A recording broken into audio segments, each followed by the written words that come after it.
Welcome. Every one of us has seen a moment where the care we delivered didn't quite match the care we know we should have delivered.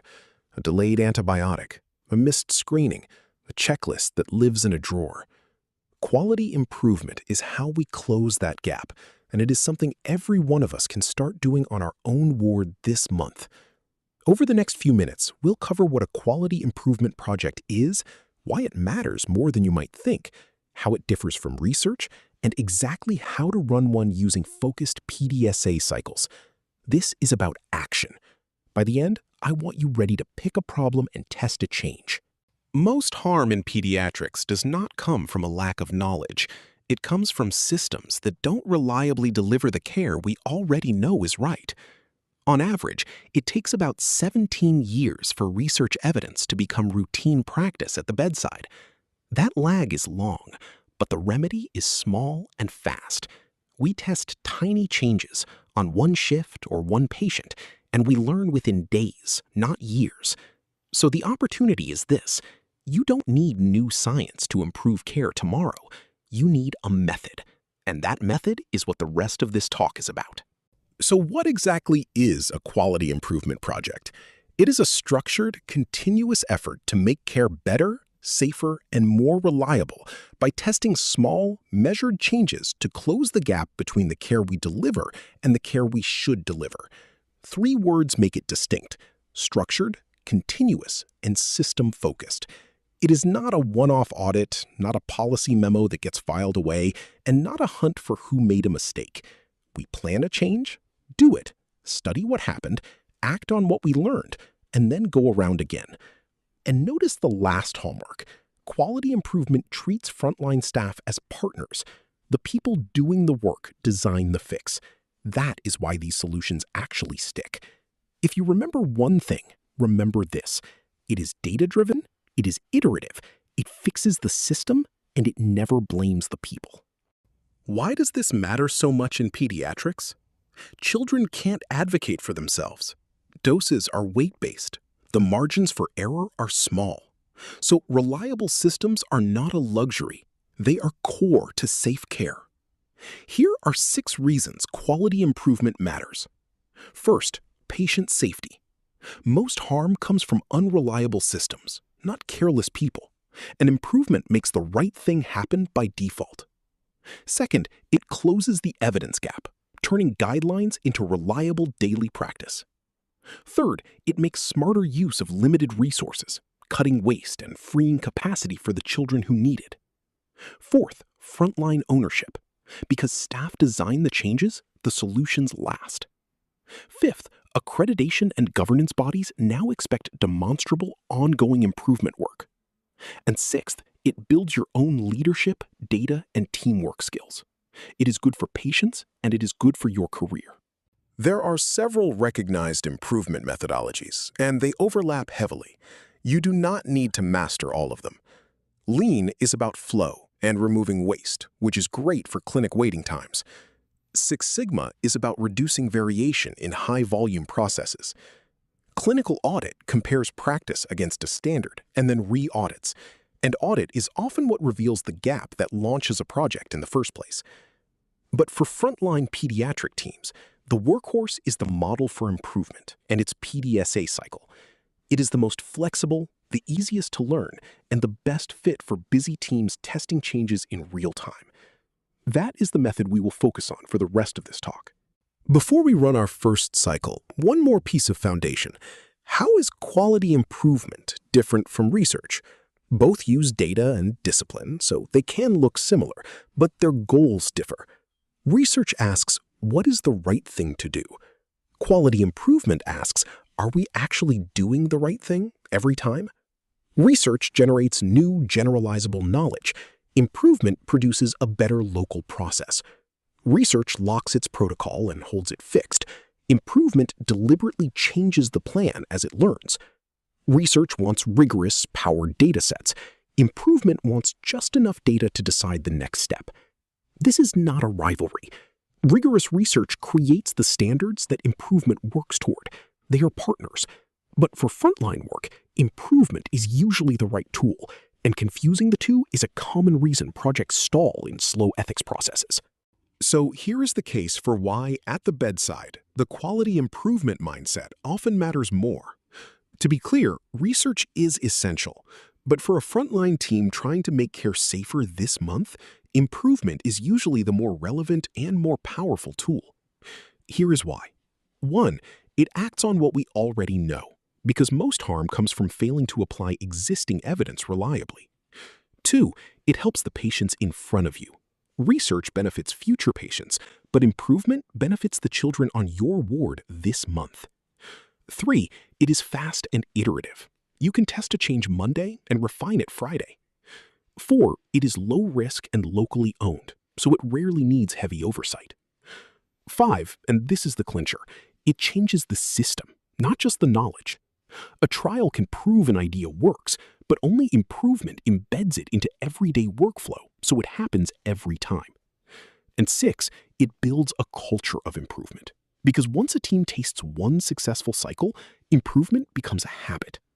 Now, let's move from why to how. PDSA stands for Plan, Do, Study, Act. A focused cycle stays small. One clear question, one small change, one short test. The discipline is keeping each cycle small because beginners fail when they try to boil the ocean in cycle 1. The 4 phases are simple. Plan. Decide the change, predict the result, and plan the measure. Do. Run it small, collect data, and note what really happens. Study. Compare the results to your prediction and learn the lesson. Act. Adopt, adapt, or abandon, and then start the next cycle. It is a loop, not a checklist. The arrow comes back around and you repeat. We'll walk all 4 steps using one running example, getting antibiotics to babies with suspected sepsis on time. Before the cycle spins, the model for improvement asks 3 setup questions, and everything else hangs off them. Question 1. What are we trying to accomplish? That sets your aim. Question 2. How will we know a change is an improvement? That sets your measures, decided before you change anything. Question 3. What changes can we test? Those are your change ideas, tested one at a time. Here is our running example. Babies with suspected early-onset sepsis often get their first antibiotic too late. The standard is within 60 minutes of the decision to treat. A review of our unit shows we hit that target only 55% of the time. That 55% is our starting point, and we'll keep coming back to it. Every neonatologist knows the tension of a septic-looking baby and a dose that is taking too long. This is a real, common, high-stakes gap. Step 1. Plan. The discipline here is specificity. A good plan is detailed enough that someone else could run the test without you in the room. State the specific change, small enough to run in days. Predict what will happen, and write the prediction down before you start. Define who, what, where, when, and how you'll collect data, and pick your measures. The single most skipped habit in all of improvement is writing down your prediction first, so make that promise to yourself now. In our example, the change to test is a pre-prepared sepsis antibiotic kit with the drug, diluent, syringe, and a dosing card kept in the unit medication room, tested with one nurse on one day shift. The prediction is that with the kit on hand, preparation time falls and the first dose is given within 60 minutes. The data plan is simple. For each eligible baby, the charge nurse logs the time of decision to treat and the time of administration. Notice how small the test is. That is deliberate. Step 2. Do. This phase has 2 jobs, and people forget the second one. Job 1 is to run the change exactly as planned, on the small scale you agreed. 1 shift, 1 clinician, a few patients. Job 2, just as important, is to observe and record what actually happens, including everything that goes wrong or surprises you. In our example, 2 babies met criteria on the test shift, and the nurse used the kit for both. For the first baby, the kit was complete and the dose was given in 35 minutes. For the second baby, the diluent was missing from the kit, and the dose was delayed to 70 minutes. The nurse recorded that missing diluent problem on the datasheet. Now, resist the urge to call this a failure. The unexpected problems are gold. That missing diluent is the single most valuable thing we learned because it tells us exactly what to fix next. Step 3. Study. This is the step teams skip most, and it is where change becomes learning. If you only ever do plan, do, plan, do, you are just changing things and hoping.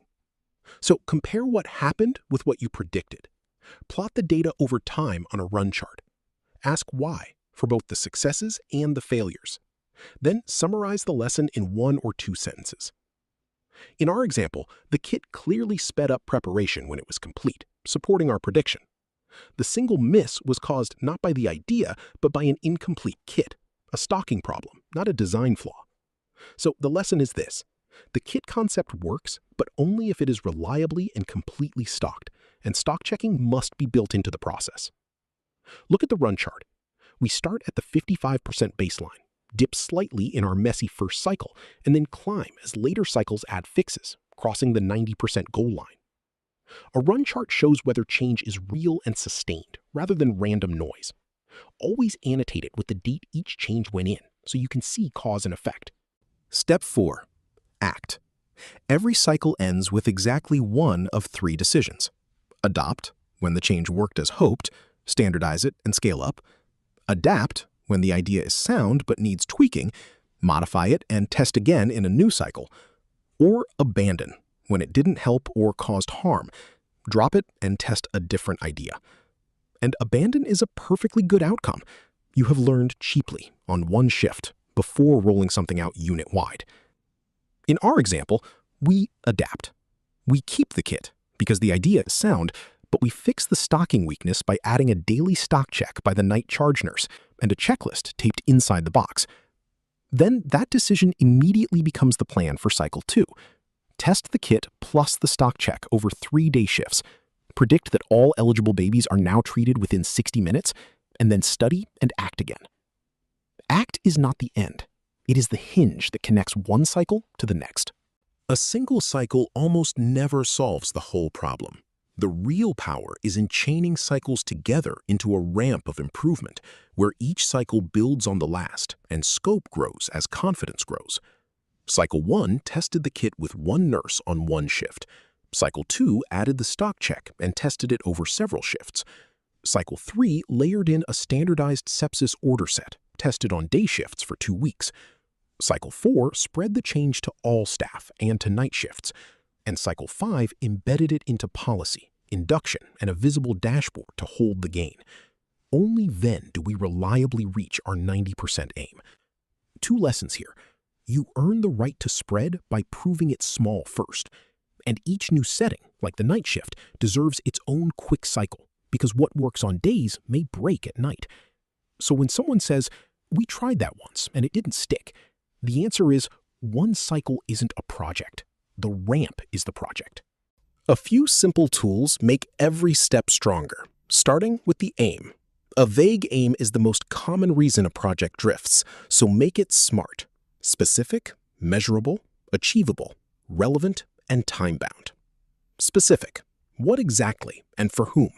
On-time first antibiotic in suspected neonatal sepsis. Measurable: by how much? From 55% to 90%. Achievable: realistic with our resources? Yes, it is a process change with no new budget. Relevant: does it matter to patients? Yes, timely antibiotics reduce sepsis mortality. And time-bound: by when? Within 4 months. Put it all together and the finished aim is one clean sentence. Increase on-time first antibiotics in suspected neonatal sepsis from 55% to 90% within 4 months. If you can't write your aim in a single sentence like that, you are not ready to start, and refining the aim is itself progress. A practical tip: write your aim on the whiteboard where the whole team can see it. The second tool is measurement, and you should always track 3 types. Outcome measures tell you whether the result for patients improved, for example, the rate of sepsis-related complications. Process measures tell you whether the new process is actually being done, for example, the percentage receiving antibiotics within 60 minutes. And balancing measures tell you whether you caused a problem elsewhere, for example, the rate of unnecessary antibiotic use or medication errors. In early cycles, your process measure usually moves first, and that is normal and encouraging. The balancing measure is the one beginners forget, and it is the one that keeps improvement safe and honest. It is easy to drive antibiotics within 60 minutes to 100% simply by giving every baby antibiotics, but that would explode unnecessary use and resistance. The balancing measure catches that trade-off. You usually need just one or two of each. Don't drown the project in metrics. The next tools help you see the data and find the causes. The run chart is the single most important visual habit in improvement. Plot your measure on the vertical axis and time across the bottom. It shows whether change is real and sustained, far more telling than a single before and after bar, which can't tell the difference between real improvement and random noise. And one technique turns a run chart from a picture into a learning tool. Annotate it. Write on the chart at the right time point when each change went in. Now anyone can see which change moved the line. To find the causes before you jump to solutions, you have a simple toolkit. A driver diagram links your aim to key drivers and change ideas. A fishbone diagram sorts possible causes into people, process, equipment, and environment. A process map draws every step as it really happens, exposing delays. A Pareto chart ranks causes so you tackle the vital few first. And a PDSA log keeps one row per cycle, recording the change, the prediction, the result, and the decision. That log is your project's memory. Improvement that isn't embedded tends to decay once attention moves on. Most failed improvement doesn't fail during the project. It fails 3 months later when the old habits creep back. So plan from the start for how the gain will be held and shared. Standardize the change by baking it into policy, order sets, and protocols, because if it depends on memory, it will fade. Assign ownership, naming who keeps monitoring it after the project ends. Keep it visible with a simple dashboard or run chart the team can see. Build it into onboarding so new staff do it by default from day one. That is the quiet superpower, because the change becomes self-perpetuating. Spread proven changes to other shifts, wards, or sites, but retest with a quick cycle in each new setting because context differs. And celebrate. Share the results and name the people who did the work, because recognition fuels the next project and builds the culture. Let me save you from the mistakes everyone makes the first time. First pitfall, an aim that is too vague or too broad. The fix is a smart aim. Narrow it until it is testable. Second, skipping the study step. This is the fatal one. Always compare your results with your prediction. Third, testing too big too soon. The instinct is to launch unit-wide on day one, so resist it and start absurdly small with one clinician and one shift. Fourth, no balancing measure. Track unintended consequences from the start. Fifth, one-and-done thinking. Chain multiple cycles and expect to iterate because one cycle is not a project. Sixth, blaming people. Keep it about the system and the process. And seventh, no plan to sustain. Designed for embedding and ownership from day one. Here is the entire method on a single page, the one to photograph or pin by your workstation. Setup. Ask what we are trying to accomplish, how we will know, and what we can test. The output is a smart aim, your measures, and your change ideas. Plan. Ask what small change, what you predict, and how you'll measure it. The output is a specific written test plan. Do. Ask whether you ran it as planned and recorded what happened. The output is data and observations. Study. Ask whether it matched your prediction and what you learned. The output is a clear lesson. And act. Decide to adopt, adapt, or abandon, and define the next cycle. The output is a decision and the next cycle. If you produce those 5 things, you have run a proper improvement project. So, your turn. Don't leave with intentions, leave with a plan. It is almost embarrassingly easy. Step 1, choose a gap, something that genuinely frustrates you and matters to patients, because that overlap is where motivation and impact meet. Step 2, write a 1-sentence SMART aim, from X% to Y% by when. Step 3, test a small change on a single shift this week. No grant, no committee, no permission needed for a small test of accepted best practice. I'd like everyone to leave today with one problem in mind and one tiny change you could test by next week. Start small, measure over time, learn fast, change your cycles and improve care. That is the whole method. Everything else is detail. Thank you.